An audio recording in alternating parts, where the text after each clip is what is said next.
I overheard my wife call me a stranger in my own house, so I became exactly that, and let them discover what losing me truly cost forever changed. Lie. I found out the hard way when I overheard my wife telling her daughter that I was nothing more than a stranger in my own house. Let me tell you exactly how that conversation changed everything. It was a regular Wednesday evening. I had just gotten home from work and was heading to the kitchen when I heard voices coming from the living room. My wife was talking to her 22-year-old daughter, who was visiting for the week. I was about to announce myself when I heard my name mentioned. Something in their tone made me stop and listen. "Mom, why do you let him act like he owns this place?" her daughter asked with obvious irritation. "Honey, he doesn't own anything here.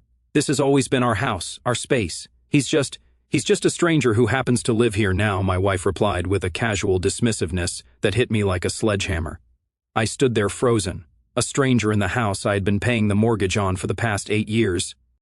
"I mean, I get it," her daughter continued, "but he acts like he belongs here, making decisions, rearranging things, acting like some kind of authority figure. It's weird, Mom." My wife laughed, actually laughed. "Trust me, I know exactly how you feel. Sometimes I look at him and think, who is this person in my space? He tries so hard to fit in, but he will always be an outsider to us. This is our family, not his." The words cut deeper than any knife could.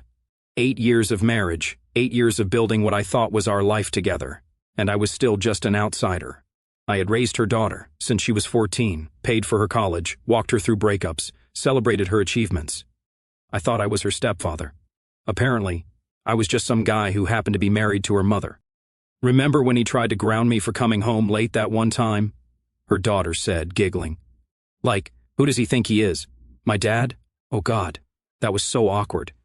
My wife responded, "I had to explain to him later that he doesn't get to parent you. That's not his place. He's not your father and he never will be." I felt my hands clench into fists all those years of trying to be a good stepfather, all those moments when I thought we were building something real, and she had been undermining me behind my back. Every time I tried to be a parent, she had been telling her daughter that I had no right, no place, no authority in this family. "So, what's the plan?" her daughter asked. "Are you going to stay married to him forever?" There was a pause and I held my breath, waiting for the answer. "For now, yes. He's useful, you know. He pays the bills, maintains the house, takes care of things. But emotionally, he's just there, like furniture. Expensive furniture that pays for itself." That was it.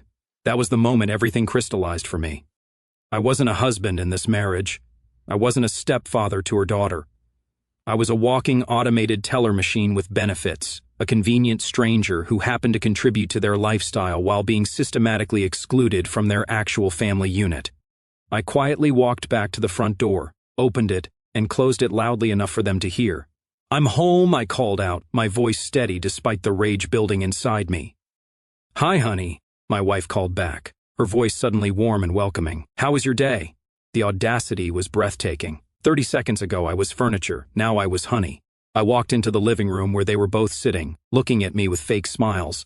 Her daughter gave me a little wave, the same person who had just been complaining about my presence in what she considered her mother's house. "Hey there," I said, looking directly at her daughter. "How's the visit going? Feeling comfortable in your space?" Something in my tone must have registered because her daughter's smile faltered slightly. Yeah, it's good." "Good," I replied, then looked at my wife. "I'm going to grab a beer. Any of you strangers want anything?" The word hung in the air like a challenge. My wife's eyes narrowed slightly, but she couldn't call me out on it without revealing what I had overheard. "No, we're fine," she said carefully. I nodded and walked to the kitchen, my mind racing. 8 years of being treated like an outsider while playing the role of provider and caretaker. 8 years of being told I was family while being reminded that I wasn't. 8 years of investing in people who saw me as nothing more than a convenient stranger. Well, if that's what they wanted, that's exactly what they were going to get. As I opened that beer and took the first sip, I made a decision that would change everything. They wanted a stranger. They were about to discover what it really meant to have a stranger in their house, and they weren't going to like it one bit. The conversation I had overheard had just cost them the most generous, caring stranger they had ever met. From now on, they would be dealing with someone entirely different. That night, I couldn't sleep. I lay there staring at the ceiling while my wife slept peacefully beside me, and for the first time in 8 years I started connecting the dots I had been ignoring. The signs had been there all along. I had just been too invested in the fantasy of being a family man to see them clearly. Like how every major decision about the house was made without me. When they redecorated the living room, I came home to find new furniture and was told it was already decided. When her daughter wanted to paint her room, they picked colors and bought supplies without asking my opinion. My input was never requested, never valued, never considered necessary. I remembered the family photos on the mantle. 8 years of marriage and how many pictures included me. Maybe 3 or 4, and only because I had specifically asked to be included. The rest were just the two of them, mother and daughter. Like I was the photographer, not part of the family. Then there were the holidays. Every Christmas, every birthday, every celebration was planned around what they wanted. I was expected to provide, to pay, to facilitate, but never to actually participate in the planning. I was the funding, not the family. The vacation to Colorado 2 years ago really made sense now. They planned the entire trip, booked everything, decided on activities, and then informed me about it. When I suggested we try that new restaurant everyone was talking about, they exchanged a look and said they had already made reservations somewhere else. I thought they were just being decisive. Now I realized they were excluding me from decisions in my own vacation. Even the everyday stuff was starting to click. How they would have conversations that would suddenly stop when I walked into the room, how they would make plans together and then casually mention them to me later like I was being briefed rather than consulted. How they would share inside jokes that I was never part of. Memories that somehow never included me, even when I was physically present. I thought about all the times I tried to discipline her daughter, only to have my wife quietly reverse my decisions later. Every boundary I tried to set was undermined. Every rule I attempted to establish was overturned. I wasn't being respected as a stepfather because I was never acknowledged as one in the first place. The more I thought about it, the more obvious it became. I wasn't excluded by accident. This was systematic, deliberate, intentional. They had spent 8 years keeping me at arm's length while taking everything I offered. My wife stood next to me and I felt a surge of anger. She had been playing house with me for 8 years, accepting my money, my efforts, my commitment, while secretly viewing me as an unwelcome intruder. The level of deception was staggering. I had remodeled the kitchen because she said she wanted it updated. I had paid for her daughter's college because I thought that's what stepfathers did. I bought a bigger house because they said they needed more space. I had even changed jobs to one that paid better so I could provide more for what I thought was our family. Every sacrifice I had made, every effort I had put in, every dollar I had spent was for people who saw me as nothing more than a useful stranger. I had been financially and emotionally invested in a family that had never considered me a member. The next morning I watched them interact over breakfast. The easy intimacy, the shared glances, the way they communicated without words. I was sitting at the same table, but I might as well have been invisible. They were a unit, and I was just there. "So, what's the plan for today?" I asked, genuinely curious to see how they would handle, including me. They exchanged that look again, the one I had seen 1,000 times, but never really understood until now. "Oh, we're going to go shopping for some things for the apartment," her daughter said casually. "Mom's going to help me pick out some new decorations." "Sounds fun," I said, waiting for the invitation that I knew wouldn't come. "Yeah, it should be," my wife replied, not even bothering to pretend I was welcome to join them. I nodded, taking another sip of coffee. "Well, have a good time. I'll be here doing stranger things." My wife's head snapped up at that, her eyes searching my face, but I just smiled and went back to my coffee. After they left, I sat alone in the house I had been paying for, surrounded by furniture I'd had no say in choosing, looking at family photos that barely included me. The silence was deafening, but it was also revealing. This was my reality. This had always been my reality. I had just been too blind to see it. I pulled out my phone and started making some calls. If I was going to be a stranger in this house, I was going to be a very different kind of stranger than the one they had been taking advantage of. The first call was to my accountant. I needed to understand exactly how much money I had been pouring into this house, this family, this illusion over the past 8 years. The number was going to be eye-opening, I was sure. The second call was to my lawyer, not for divorce papers, not yet. I had something much more interesting in mind. By the time they came home from their shopping trip, laughing and carrying bags, I was ready to begin my transformation. They wanted a stranger. They were about to meet one. The transformation started Monday morning. I woke up, got dressed, and made myself breakfast for one. When my wife came downstairs expecting her usual coffee and toast, she found me finishing my meal and cleaning only my dishes. "Where's my coffee?" she asked, confused. "I don't know," I replied, rinsing my cup. "Where do you usually get coffee?" She stared at me like I had grown a second head. You always make coffee for both of us." "That was before," I said, grabbing my keys. "I'm just a stranger here, remember? Strangers don't make coffee for other people's families." I left her standing there, mouth open, trying to process what had just happened. That evening, I came home to find both of them waiting for me with obvious frustration. The house was exactly as I had left it that morning, which meant neither of them had done the dishes, taken out the trash, or started dinner. "We need to talk," my wife announced. "Do we?" I asked, genuinely curious. "About what?" "About your attitude lately. You've been acting strange." I almost laughed at the irony. "Strange? I thought I was always strange to you. I'm just finally acting like it." Her daughter jumped in. "This is ridiculous. You can't just stop doing things around here." "Why not?" I asked, looking directly at her. "This isn't my house. According to you, these aren't my responsibilities. I'm just a stranger who lives here, right?" The color drained from her face. She knew I had heard their conversation. "Look," my wife said, trying to regain control. "I don't know what you think you heard, but I heard exactly what I was supposed to hear," I interrupted. 8 years of clarity in one conversation. So I've decided to give you exactly what you wanted. A stranger. I walked to the kitchen and opened the refrigerator. "By the way, I'm not cooking dinner tonight. Strangers don't cook for other people's families. Order pizza or something." The next few days were beautiful to watch. They kept expecting me to crack, to go back to my old patterns, to resume being their personal assistant and automated teller machine, but I held firm. When the lawn needed mowing, I mowed exactly the path from my car to the front door. The rest stayed long. When they complained, I shrugged and said, "Strangers don't do yard work for free." When my wife's car needed gas, she waited for me to fill it up like always. Instead, I filled my tank and left hers empty. "Your car? Your gas?" I explained when she confronted me. The breaking point came when her daughter asked me to help her move some furniture in her room. I looked at her for a long moment, then said, "I don't do manual labor for people who don't consider me family. Call a moving company." "You can't be serious," she said. "Dead serious. You wanted me to be a stranger, so I'm being one. Strangers charge for their services." That night, my wife tried a different approach. She sat down next to me on the couch and put her hand on my arm. "Honey, I think we need to discuss this like adults." "We're not adults together," I said, gently removing her hand. "We're strangers. Strangers don't have intimate conversations about feelings." "This is insane," she said, her voice rising. "You're acting like a child." "I'm acting like exactly what you told your daughter I was. Nothing more, nothing less." I stood up and headed toward the stairs.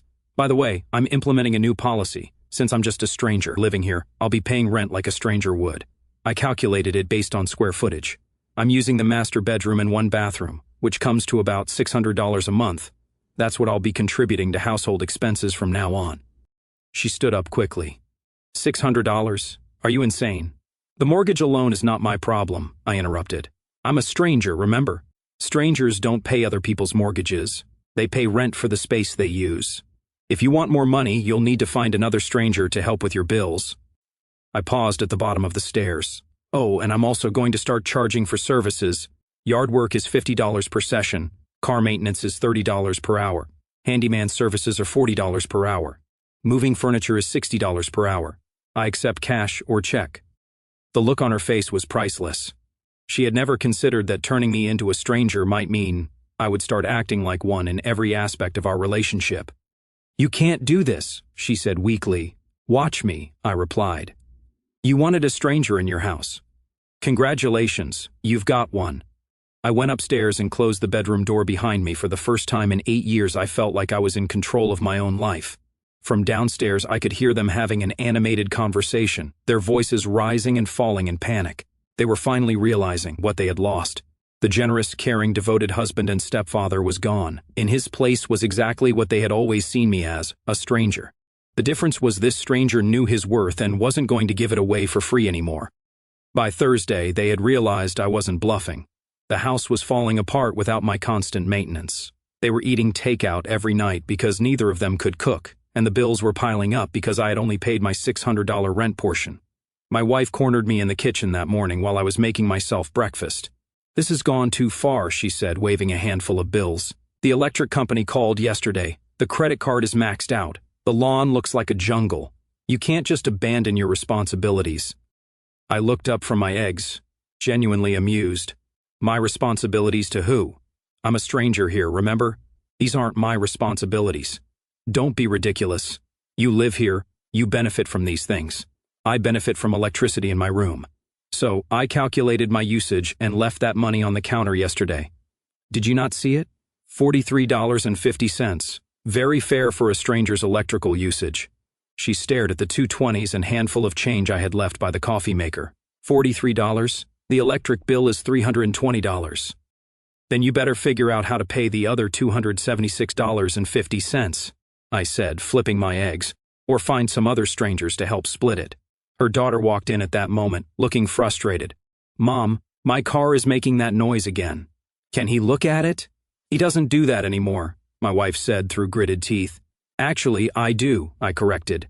$440 an hour with a 2-hour minimum, cash up front.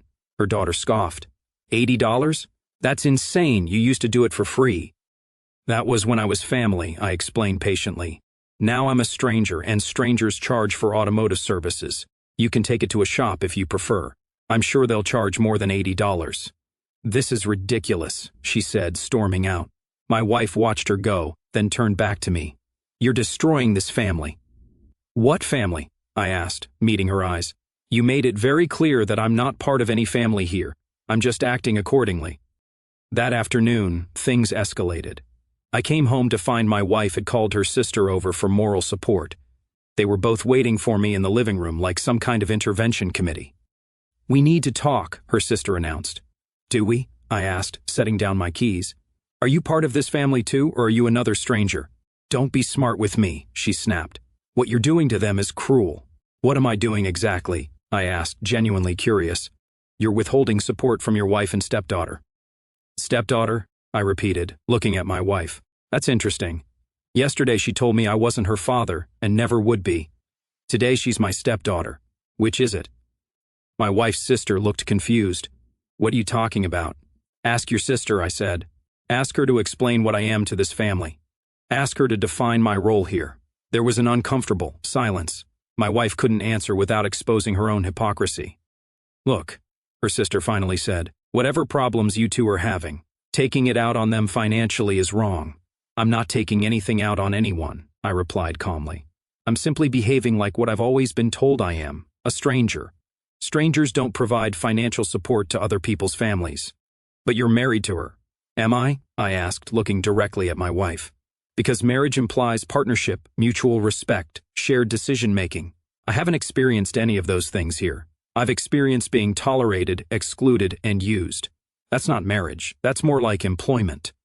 I paused, letting that sink in. And since I'm apparently just an employee here, I've decided to renegotiate my terms of employment.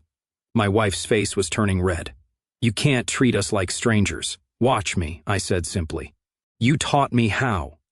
That evening, her daughter approached me while I was reading in the living room. She was clearly desperate. Look, I need you to drive me to work tomorrow. My car is still making that noise.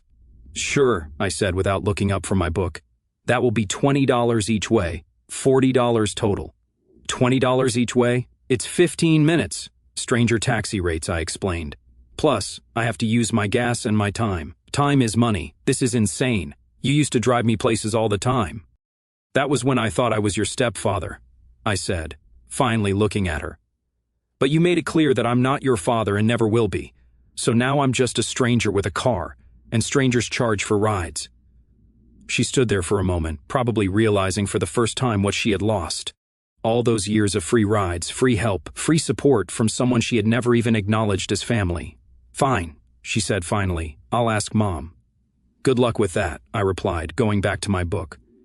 Last I checked, her car was making strange noises too. The next morning, I watched from the window as both of them tried to figure out their transportation situation. My wife's car barely started, and her daughter was calling friends trying to find rides. I grabbed my keys and headed for the door. As I passed them in the driveway, I rolled down my window. Need any stranger taxi services? I asked with a smile. Today's special is $45 to anywhere in town. The look of pure frustration on their faces was worth every penny they had refused to pay. I drove off to work, leaving them to figure out their own problems. After all, that's what strangers do. They mind their own business. Friday night was when everything came to a head. My wife had invited her parents over for dinner, probably hoping their presence would force me back into my old role. She had spent the afternoon cooking and cleaning, trying to make everything look normal. When her parents arrived, I greeted them politely at the door like any good stranger would. "How are you doing?" her father asked, shaking my hand. "Oh, I'm doing great," I replied cheerfully. "Just enjoying my stay here." He looked confused. "Your stay?" "Yeah, I'm renting a room from your daughter. Nice arrangement. Very affordable." My wife shot me a warning look, but I ignored it. Her parents exchanged glances. During dinner, the tension was thick enough to cut with a knife. I ate my meal quietly while they made small talk about family plans and upcoming events that naturally didn't include me. "So, what are you two planning for your anniversary next month?" her mother asked innocently. "Anniversary?" I repeated, looking genuinely puzzled. "Oh, you mean the anniversary of when I started renting the room here? That would be 8 years. Yes. Time flies when you're just a stranger in someone else's house." The silence was deafening. Her parents looked completely bewildered. "What's he talking about?" her father asked my wife. Before she could answer, I decided to clarify things. "Well, I overheard an interesting conversation earlier this week. Your daughter was explaining to her daughter that I'm just a stranger who happens to live here, that this has always been their house, their space, and I'm just an outsider who's never really belonged to this family." Her mother's fork stopped halfway to her mouth. She said, "What?" "Oh, it gets better," I continued, warming to my subject. "Apparently, I'm like expensive furniture that pays for itself. Useful, but not actually family. Just some guy who's been contributing to their lifestyle while being systematically excluded from every important decision or family moment." My wife's face had gone completely white. "That's not... You're taking it out of context." "Am I?" I asked, turning to her parents. "Did you know that in 8 years of marriage, I've never been consulted on a single major decision about this house? That family photos are taken deliberately without me? That I'm undermined every time I try to act like a stepfather because I'm told that's not my place?" Her father set down his silverware. "Is this true?" My wife was scrambling. "Dad, it's complicated. He doesn't understand." "I understand perfectly," I interrupted. "I understand that I've spent 8 years investing emotionally and financially in people who see me as nothing more than a convenient stranger. I understand that every sacrifice I made, every effort I put in, was for a family that never actually accepted me as a member." I stood up from the table. "So, I decided to give them exactly what they wanted, a stranger. No more free rides. No more unpaid services. No more emotional investment in people who've made it clear I don't belong here." Her daughter, who had been silent throughout this exchange, finally spoke up. "That's not fair. You're being dramatic." "Dramatic?" I laughed. "You literally complained to your mother about me acting like I have authority in this house. You said it was weird that I thought I belonged here. You were right. It was weird of me to think I belonged in a family that never wanted me." I looked around the table at all their shocked faces. "The beautiful thing is this arrangement works perfectly for everyone. They get to keep their little family unit intact without the annoying stranger trying to insert himself where he doesn't belong. And I get to stop pretending I'm something I was never allowed to be." Her mother found her voice. "But you're married to her." "Am I?" I asked. "Because marriage implies partnership. This has been more like an employment arrangement where I provided services in exchange for being tolerated in their space. Well, I've renegotiated my terms of employment." I picked up my plate and started walking toward the kitchen. "I'll let you all enjoy your family dinner. I'm just a stranger here after all. Strangers don't intrude on family time." As I loaded my dishes into the dishwasher, I could hear the heated conversation starting in the dining room. Her parents were asking hard questions, and my wife was struggling to explain her way out of the hole she had dug.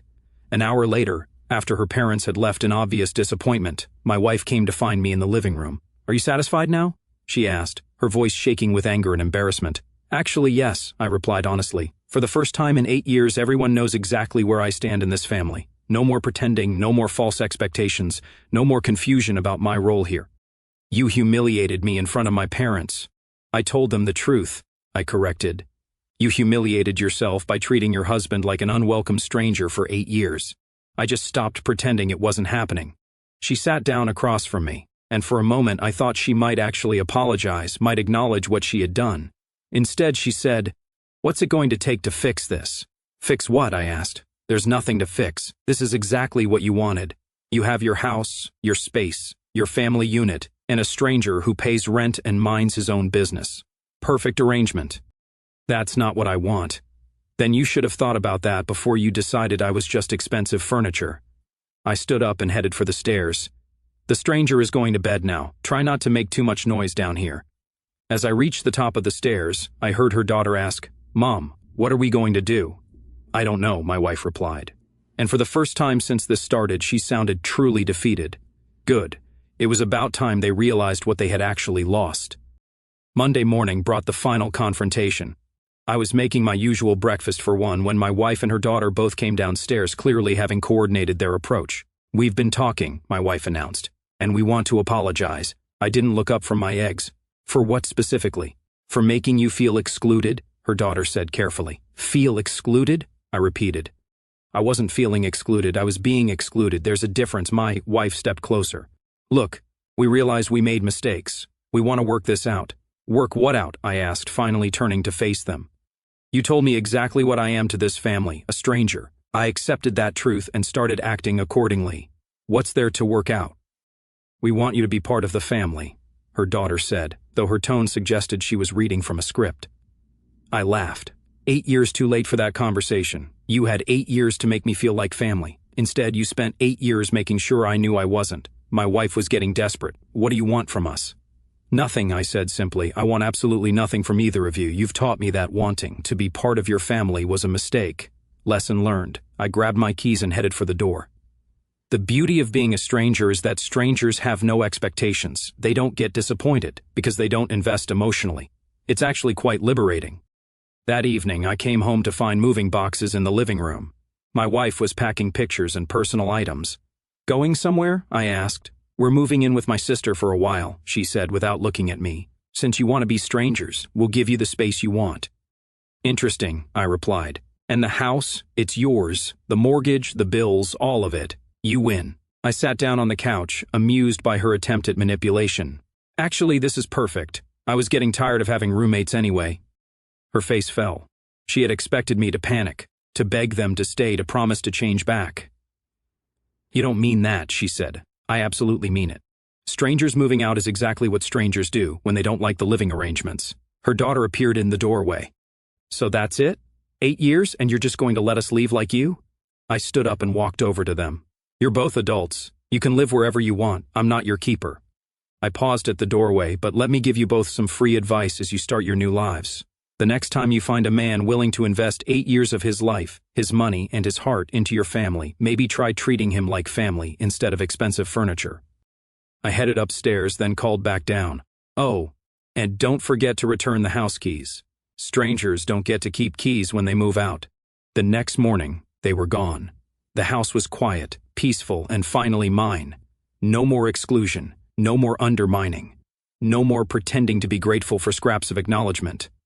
I made coffee for one, read the newspaper in peace, and planned my day without having to consider anyone else's feelings or opinions. 2 weeks later, my wife called. "The kids miss you," she said, though her daughter had made it clear she had never considered me family. "Which kids?" I asked. "I don't have any kids. Don't be like this. We made a mistake." "You made a choice," I corrected. "You chose to treat me like a stranger for 8 years.